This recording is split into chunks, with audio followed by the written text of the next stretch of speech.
Oh my God, you guys. Donald Trump has not got a clue. His mind has turned to pudding.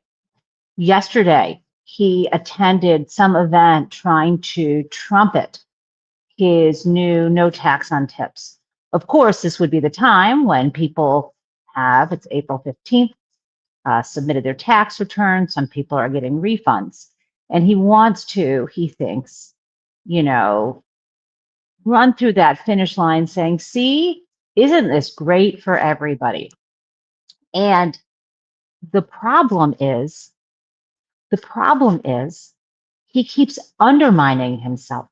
Just the other day, you saw he had a woman who was either from Nevada or Arkansas pretend to be delivering him McDonald's DoorDash. And he got so much shit from that he's trying to back away from it, right? Trying to make it sound like, I don't know, maybe it wasn't his idea. Who knows? But Donald Trump basically, is trying to act like he is in on the joke. And so he kind of either threw this lady under the bus or threw himself under the bus. Remember, she is called the DoorDash grandma, and her husband is very ill with cancer, undergoing treatment. Our healthcare system sucks in America. Anywhere else, this would not be an issue. She is driving her DoorDash like a demon, trying to make as much money as she can to help pay for his cancer treatments. And so she goes to the White House in this setup and delivers McDonald's to McDonald himself. And so this is what happens. And remember, that what made her so brilliant is that this was just classic. Donald tried to rope her in to insulting trans people, but she was like, yeah, no, that's not what I'm here for, right? What she basically said she was there for is to talk tax on tips. So that event didn't go very well. So Donald yesterday was at some big event with a backdrop that says no tax on tips. And let me show you what he said, and we'll talk on the other side. No one has ever uttered before, God bless the IRS. Can you believe it? I've never heard that before. We have to patent that. We have to do something. Earlier this week at the White House, I met a wonderful woman named Sharon Simmons, a grandmother driving DoorDash to help support her husband's cancer treatment. She's got serious cancer. She's going to be okay, I think. Sharon delivered McDonald's to the... He is reading this like there's no teleprompter. He's struggling to read it. And he throws in, I think he's going to be okay, I guess. How the hell does he know that? Okay, I'll continue. The Oval Office was a little bit of a, to be honest, it was a little tacky. It was a little tacky. A little tacky. They come up with these crazy ideas like McDonald's, although that was the biggest ever on Google. They say #1 ever. And the garbage truck. I mean, we do these things in politics. They're a little embarrassing. We remember that. A little tacky. Having a woman struggling that you exploit for your own purposes, whose husband is dying of cancer. You're saying it's a little tacky. A little tacky? Donald Trump is calling something a little tacky? This Donald Trump? Okay. So at that same event, when he was struggling to read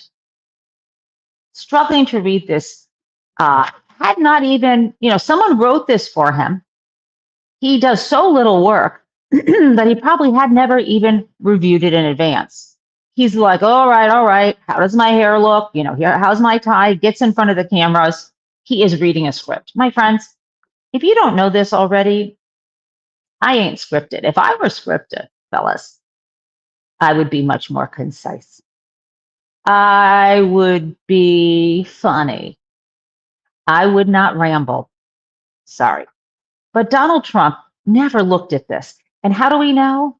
Because he gets to this part where he's trying to talk about small businesses and how he is helping them. And here is what he said. American small businesses, including restaurants, dry cleaners, corner stores. What is a corner store? I've never heard that term. I know what a corner store is, but I've never heard it described. A corner store. Who the hell wrote that, please? And what is a corner store? What is a corner store? And then he says, I've never heard that term, or I've heard that term. Who the hell wrote this? What is a corner store? Says a man who grew up in Queens, New York, lives in Manhattan, which is literally land of the bodegas. There are convenience stores at every corner. And then it dawned on me. If Donald Trump lives where he does in his Trump Tower on Fifth Avenue and like 56th Street, or I guess it's probably 58th Street, I ask myself, maybe there are no corner stores there. Well, I worked in New York at one point at a law firm right at that corner. And I've walked around there. And I'm thinking to myself, there's got to at least, I know Fifth Avenue right there, there's that right across the way, there's the Bergdorf Goodman where he raped E. Jean Carroll, sexually abused her. And then there is, of course, all these other fancy stores. So maybe at his corner, no convenience store. But you just walk a block over to Madison Avenue, I am certain that there are convenience stores. So I literally did this. I decided, let me share this with you, to check for you. Are there any corner stores right there? And in fact, let me share my screen with you. Here is here's our map of New York. There is Trump Tower, right? And we will, there's Trump Tower. And instead of directions, we'll click on, you can see this, right? Nearby. And what if I typed nearby convenience store? And what do I see? Oops, I'm going to scroll over.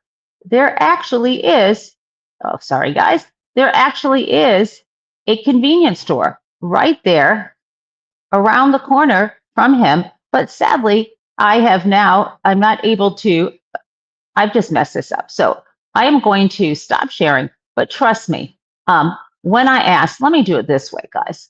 I'm going to ask AI, are there any corner stores on Madison Avenue, 53rd and 60? And it says yes. Small newsstands, small deli-style shops found at corner locations. When I did this earlier, I am telling you, you just walk down Madison. Now, Donald Trump never probably has gone into a store. Corner store, convenience store, grocery store. That's why he had never heard the word groceries before. Do you think the man has pumped his own gas?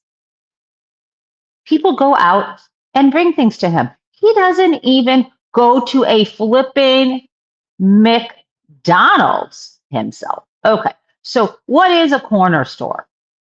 Man is totally out of touch. It gets even crazier than this. Here's what he also had to say. The remainder of 2026, you're going to see a big surge. The numbers are really tremendous, and that's why I'm out here. If they were okay. He is now claiming that we're going to see, the economy is going to be great. Prices are going to go down. Gas prices are going to go down. Okay, sure. Sure, Donald.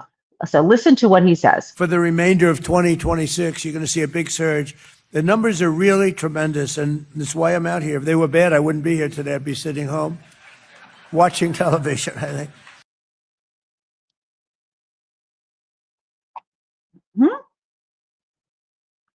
If the numbers weren't good, I wouldn't be here. I'd be sitting home watching television.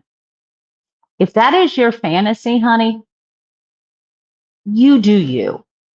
follow your bliss, Donald.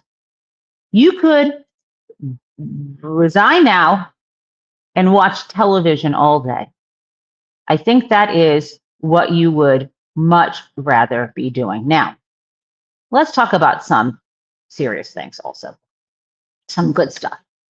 Federal Judge Leon once again told Donald Trump's team they have to stop building, right? They have to stop building this ballroom. Remember, Leon said, no, got to stop, time out. Then an appellate court was letting him do some of this work, but he went beyond what he was supposed to be doing. So Judge Leon says, stop it, right? You absolutely have to stop it.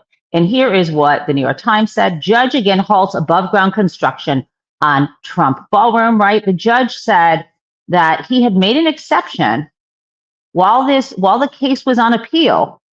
He made an exception for work on security features, but nothing else. Okay, so this is just to be clear, the judge had said that let me just I kind of make this clear. He has not yet gone through the appellate process. So what the judge said when he said stop all of the construction, he gave Donald Trump 1 week, said you can have a week so that you can lodge an appeal. And this was only supposed to be temporary. It was only supposed to go until April 17th so that Judge Leon could weigh the arguments.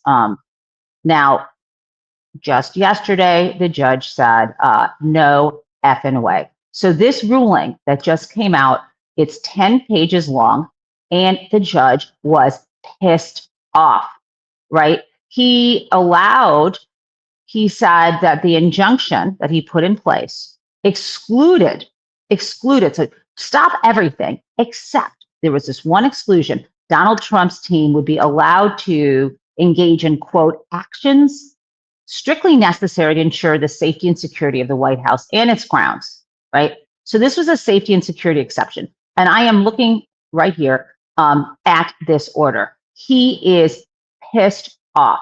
And I love this part.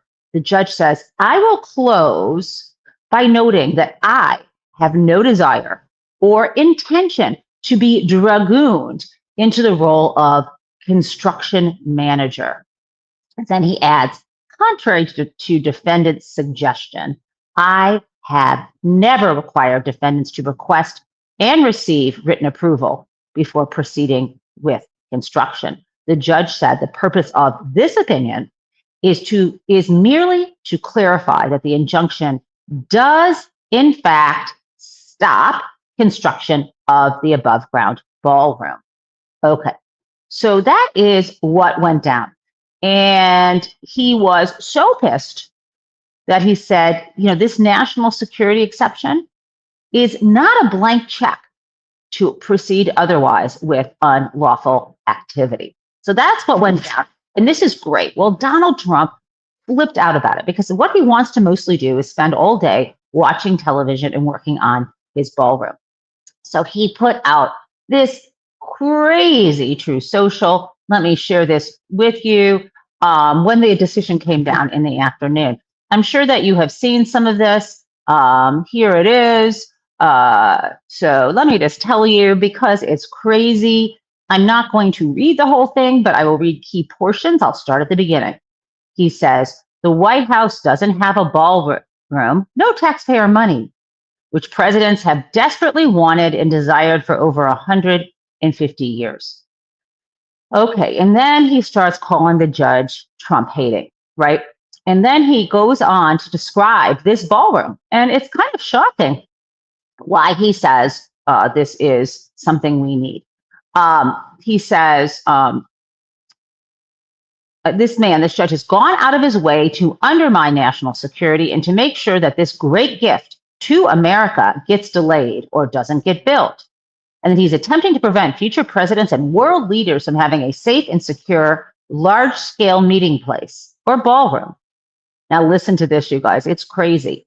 And now I'm gonna pop out of this. So You can also, actually, no, this is fine. You need to probably be able to see the whole thing. Okay. So what is this ballroom going to have?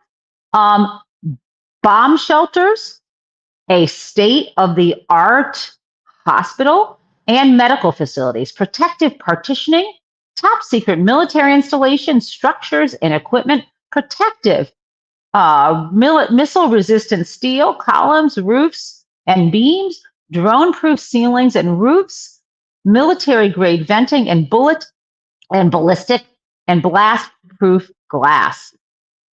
Guys, that doesn't, couple things here. That doesn't sound like your average ballroom. If you're looking for a venue for a wedding, can you imagine, or bar mitzvah, or just I don't know, office holiday party? Can you imagine having those things on your list?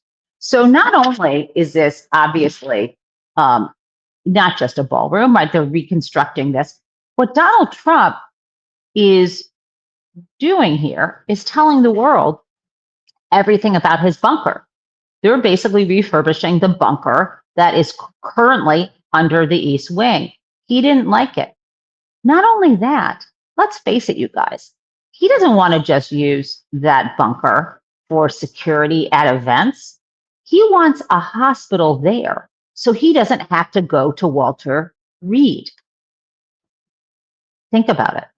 A full-scale military hospital ain't just for emergency situations. It's not just that. But let's also talk about, I mean, this is a ballroom, which is unnecessary, right?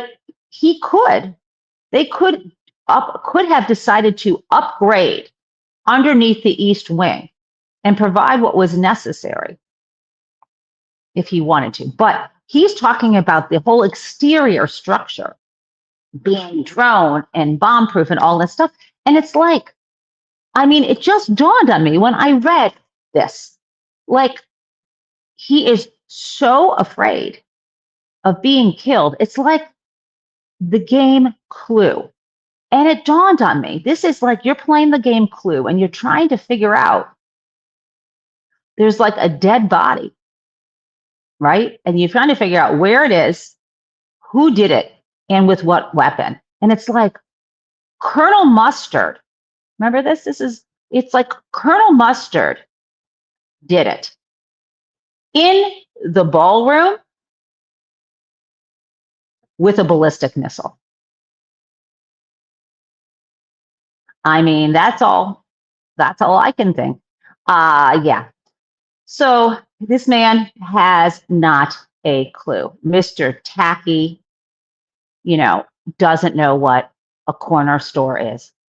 And so what I'm asking today is, because I have a lot of questions, the imponderable questions of what is a corner store and why is this serial sexual abuser still president of the United States? And finally, when his brain is entirely pudding, will we throw chia seeds on top of it and see if he ferments? I don't know. Okay, so let's move on. Let's move on to the second most despicable person in the Trump administration. And I know you might be thinking it's JD Vance, but actually, I think it's Pete Hegseth. So, Pete Hegseth. This is the completely sexist, unrecovering, sexist, active alcoholic, credibly accused of sexual assault himself, who worships or who is aligned with a minister who thinks slavery should come back and women shouldn't have the vote. And who the other day, this preacher said that diversity is a lie and that everybody just wants to live near people who look like them, pray like them, speak like them, act like them. And I'm like, dude, that is not how most people celebrate each other, but whatever. That is who he is. Pete Hegseth, who is touting this war of choice, this utter disaster in Iran, as kind of a crusade. So he is so damn stupid. I think you heard this, that he thought he was quoting the Bible. He thought he was quoting Ezekiel. This is, I don't even know why he thought he was quote what he thought was in this book of Ezekiel, and who decided to take this. Some people call it the Old Testament. People who are Jewish call it the Torah. So this book of Ezekiel. Let's listen to what went down, because someone wrote this speech for him, and it wasn't actually a real biblical passage.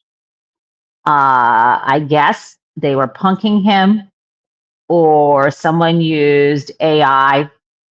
I don't know, but I think Morning Joe covered this real well. So let me play this for you. Hegseth recited a version of Ezekiel 25:17 that actually comes from Jules Winfield, played by Samuel L. Jackson, with Hegseth even claiming it was used in a real combat rescue mission. The line is a stylized rewrite and not a real verse from the Bible. They call it Caesar 25:17, which I think is meant to reflect Ezekiel 25:17. Ezekiel 25:17. The path of the downed aviator is beset on all sides. The path of the righteous man is beset on all sides by the iniquities of the selfish and the tyranny of evil men. By the iniquities of the selfish and the tyranny of evil men. Blessed is he who, in the name of camaraderie and duty, shepherd the lost through the valley of darkness. For he is truly his brother's keeper and the finder of lost children. Blessed is he who, in the name of charity and goodwill, shepherds the weak through the valley of darkness. For he is truly his brother's keeper and the finder of lost children. And I will strike down upon thee with great vengeance and furious anger those who attempt to capture and destroy my brother. And I will strike down upon thee with great vengeance and furious anger those who attempt to poison and destroy my brothers. And you will know my call sign is Sandy 1 when I lay my vengeance upon thee. And you will know my name is the Lord when I lay my vengeance upon thee. And amen. So, Joe, just in terms of delivery, advantage Jackson there, I think pretty clearly. Yeah, he's Okay, some context. If you don't remember Pulp Fiction, spoiler alert, Samuel L. Jackson was an assassin, and he was going there to kill that man. And this is what he would say before he did. It is so flippin' pathetic. I can't believe this dude doesn't have to resign. It would be funny if it weren't sick. Okay, again, these people who read scripts don't think, don't consider what they're doing. And it would be just as bad, my friends, if that really were a biblical passage. Now on to the second most despicable person in the Trump administration, which I know you still probably think is J.D. Vance, but I think it's a tie for him and RFK Jr. So I need to tell you what went down with RFK Jr. And this is it's going to be before I play the clip, I'll warn you, because it's a little quiet. This was in a hearing, and he was being confronted for some of the racist things that he said. And he denied it. And while he's testifying, there's a poster you can see that has the language. He denied it. And at the end, you're going to hear, which is a little bit louder on this clip, his voice. He did say this. Okay, so let's listen. Have you ever reparented, or parented, I should say, a black child? So what she's saying is, let me just start. Have you ever parented or reparented a black child? what RFK Jr. had said, and this is what it is, that every Black kid is now just standard, put on Adderall, SSRIs, benzos, which are known to induce violence, and those kids are going to have a chance to go somewhere and get reparented. This is what he said in July of 2024 on some talk show. So this is what she's saying. So you can't entirely hear this, but keep listening. Have you ever reparented, or parented, I should say, a Black child? I don't even know what that phrase means, and I doubt that a yes I or said no it. answer. I doubt that I said that it. phrase. You No, absolutely I'm not said going to answer something that I didn't say. You absolutely said it. and Oh, it's a I'd like quote. to hear the recording. Can go for free. Any of them who is dependent on drugs, either legal drugs or illegal drugs, psychiatric drugs, which every Black kid is now just standard put on Adderall, SSRIs, benzos, which are known to induce violence. And those kids are going to have a chance to go somewhere and get reparented, to live in a community where there'll be no cell phones, no screens. You'll actually have to talk to people. So did you hear that?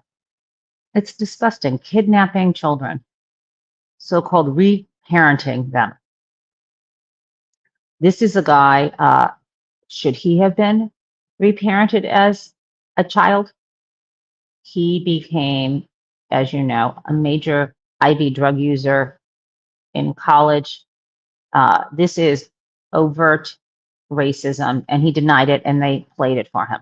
Now, I just saw Christina in the chat. Before we get to JD Vance and how horrible he is, she did point out something that I do want to share with you, which is that members of the military in Pete Hegseth's Holy War and Donald Trump's "I'm bored with this, why didn't they just give me Greenland" war. I think that you need to see a story out in USA Today.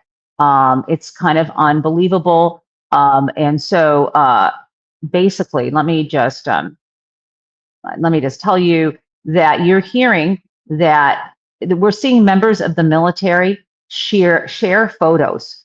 Members of the military who are deployed on a ship called the USS Tripoli. They are sending photos home to their families.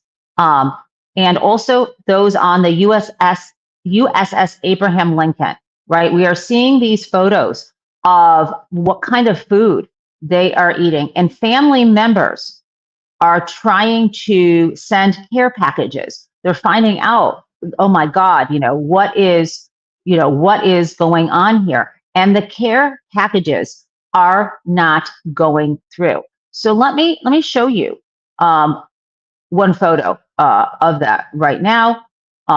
You can see this. This is a picture that a Marine deployed on the USS Tripoli sent to his family, right? This is what they're getting. Look at this meal, some shredded beef and a couple of tortillas. There is even worse. Take a look at this.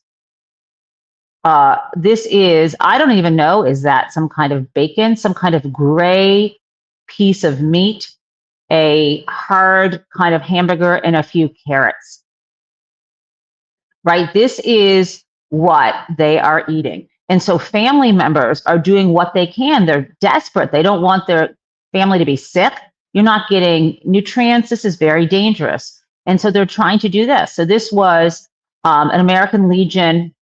So this is an American Legion organization, right? They bought care packages and they tried to send them to Bahrain, but they couldn't be sent. This is what is happening in this war, happening right now, right? Can you imagine this? Okay, that is the reality. So let me turn back to JD Vance in his war with the Pope. He is losing big time, telling the Pope to stay out of, that he's got the theology wrong, that he doesn't actually understand what is going on. And the reality is the Pope does. And he, it's kind of gorgeous how he responded. So I want to read to you what the Pope wrote or said. It is amazing. So I think that I find this again, that I might have to become, I'm, my faith is what it is, but I might have to become a White Sox fan, not a Tigers after this. So here is what the Pope said. Woe, and actually, let me show you a picture of the Pope looking like a Pope, or what Donald Trump would say looks like a doctor. So here we have Pope Leo right here. 1 second. Here we go. Here's my picture of Pope Leo for you to look at while I tell you what he said. Okay, so Pope Leo is so much more mature and articulate than J.D. Vance. And he continued to speak his gospel. And here's what he said. Woe to those who manipulate religion and the very name of God for their own military, economic, and political gain, dragging that which is sacred into darkness and filth. That is how to speak. They are trying to drag all that is sacred into darkness and filth. That is the Trump administration. And we will not be dragged into darkness and filth. Now, got a couple more things for you. People are noticing the hypocrisy of the Trump administration and their apologists. It is amazing when you feel like you want to say, welcome to the resistance. CNBC, let's play this. Here. All of this said, I've seen estimates, I don't know if they're the most official, whatever, that Democrats could get something like 40 House seats in the midterms later this year. So could you just comment on that? What if that's the case? What's the plan? What do you think their plans are? This is coming into the timeline now that the markets have to think about it. No, I mean, I think we're going to win. I think we're going to win because the left, every position they take is crazy. I don't know if I said this on your show a few weeks ago, but I was doing some interview and I said, I think this election is really going to come down to a couple sentences. They're crazy, we're not. And you can look at every policy they have. We just talked about sanctuary jurisdiction policy. That's crazy. It makes absolute no sense. This idea that, we're going to defund ICE makes no sense. We're going to defund the police. That's crazy. We're going to have men compete against women in sports. That's crazy. We're going to shut down the government for 42 days in the fall, 50 some days here in the spring. All those things are crazy. So I do think we have to remind the voters that the left is crazy, and I think we can win this midterm election and sort of defy the trend that's been there when it comes to the midterm elections, and then also remind the voters that we did what we said. We cut taxes and secured the border and everything else. There's people who would use the slogan, I think, right back against you and say, all this stuff is what they're doing is crazy, and so I don't know if that plays to people who just feel look what we've pointed. Just saying they're crazy ain't going to play. People can see how much gas is costing. People know members of the military are suffering abroad with those inedible meals, that we are on a mission with no end, that Donald Trump's brain is turned into pudding, that he is a serial sexual abuser, and that he is egocentric grifter who is destroying everything good and dragging everything that is sacred into darkness and filth. Now, let's talk about the other side of the coin.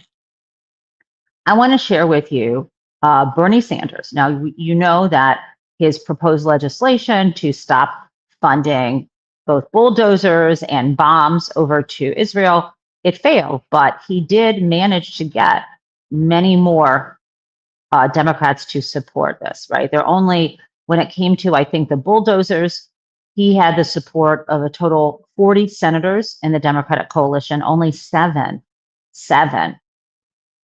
did not want to stop those bulldozers being sent there, which will be sent to Gaza, continuing what we all know is a genocide and war crimes. It just is.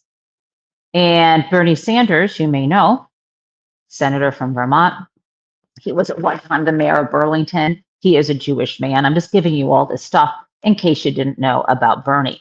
Bernie caucuses, meaning he votes with, is part of the Democratic caucus. He counts on their ledger for how many senators are Democrats, so that when and if they have a majority, then they will run the committees and such, even though he is still an independent. He is still a Democrat socialist, just like Zohran Mamdani, but he caucuses with the Dems. So here is Bernie on the floor of the Senate talking about this bill. And then you are going to hear someone on Newsmax, a man who is criticizing Bernie.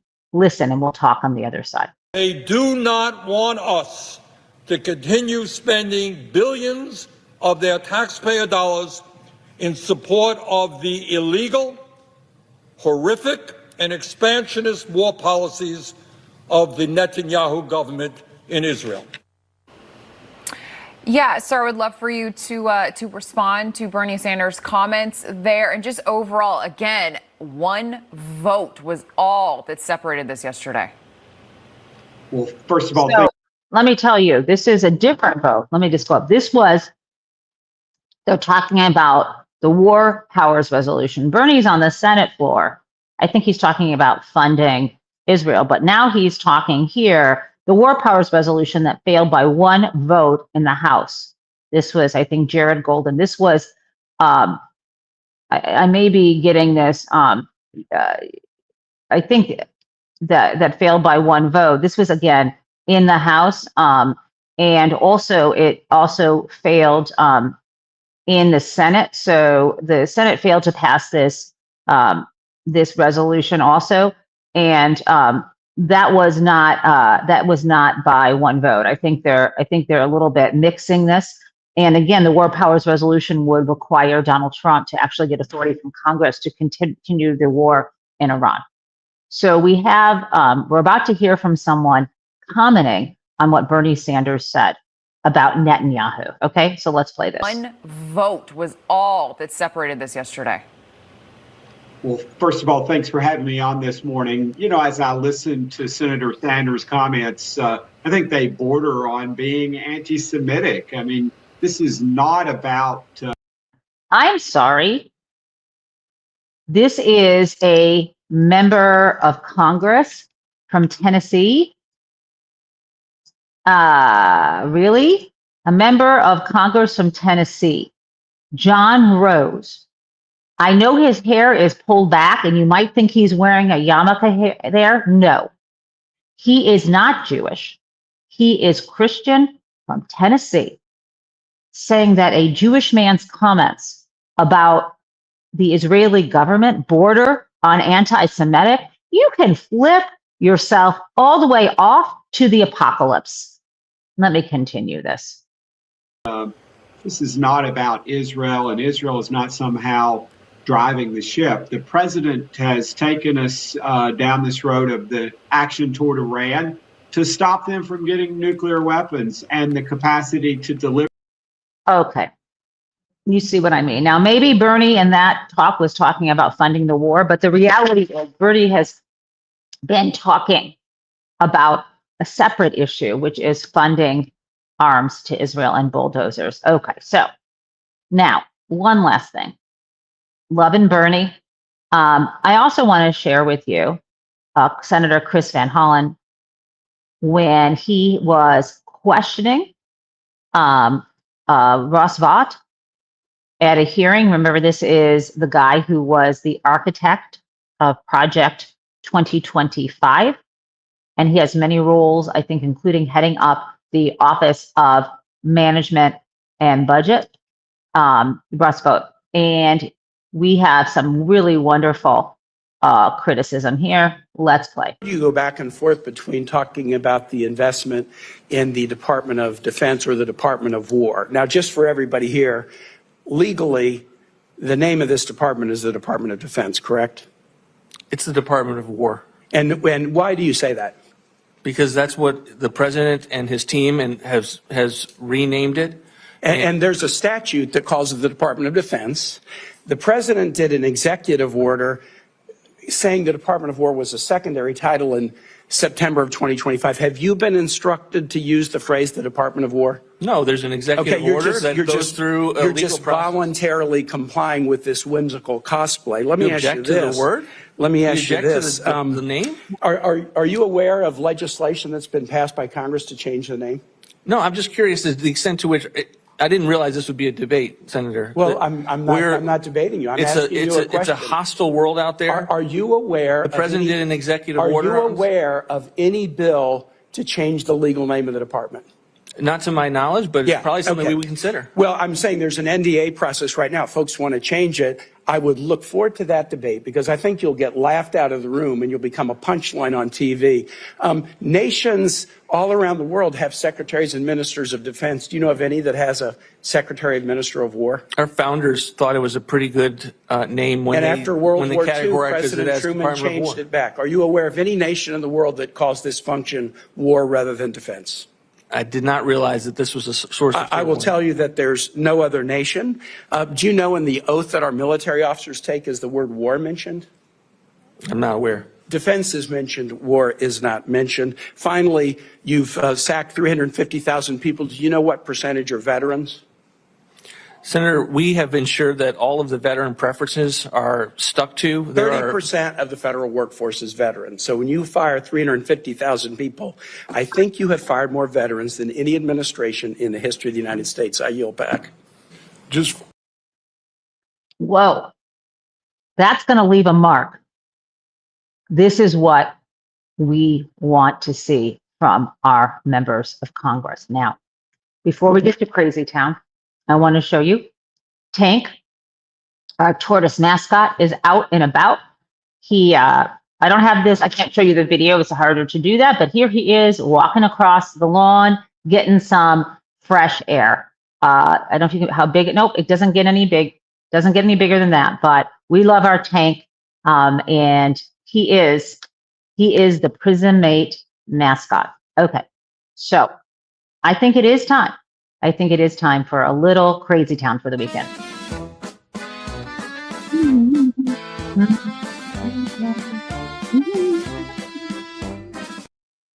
So, what is going on? We have the worst case scenario survival cards, and let's see. I think I just got a text from my daughter Emily with a picture of a tortoise, and that means Emily is watching the show. Can everyone say hi to Emily in the chat? I'm not always watching the chat. Hey, Emily. So exciting that you're watching, honey. Nice talking to you the other day, too. Okay. Oh, my God. What do we think we're going to do here? Okay, this is good. I'm going to shuffle these up so I can't choose because otherwise I'm going to, try to choose. Okay. Oh, my God. It went back to the one that was on top before. Okay. This is relevant because this happened the other day in Detroit. How to survive a tornado. Wait, so the answer isn't to swear profanities at your phone when it gives you a tornado warning alert at 2 a.m? You know what I'm talking about if you live in southeastern Detroit. Okay, the first thing it says, go to the basement. Well, guess what? I don't have a basement in this building. Maybe it means parking garage. Okay. Go to the basement. Oh, if you are in a building with no basement, go to an inner hallway or a small inner room without windows, such as a bathroom or closet. Check. 2, stay in the center of the room. Stay away from windows and keep low to the floor. Check. 3, get under a sturdy piece of furniture. If you are in a bathroom, lie down in the bathtub. That seems extreme. I also feel like, here's what I want to say. I mean, that's really interesting. But I know there's another way to survive a tornado, right? You know, too. It is the better way. Hate to second guess the folks who wrote this. But the reality is We all know that there is only one way to actually survive one. And I think that I want to share that with you. Give me 1 second, and we're going to close out the show with how to actually survive a tornado. Here we go. I've got this for you. I think you know where this might be actually headed. So let us go do this. Okay, I am ready. Are you? This, my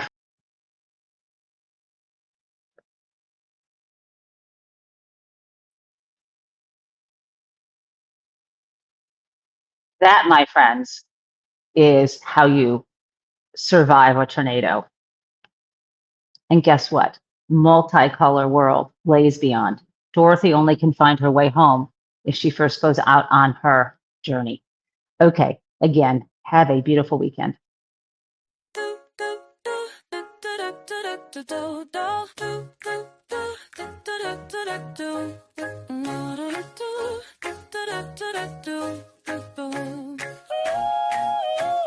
Hello, prison mates. It's the Gen Taub show where welcome everyone. Let's learn about what is happening in politics yesterday and today. There is hope, and we are together in this democracy we work for. And again, welcome to the Gen Taub show.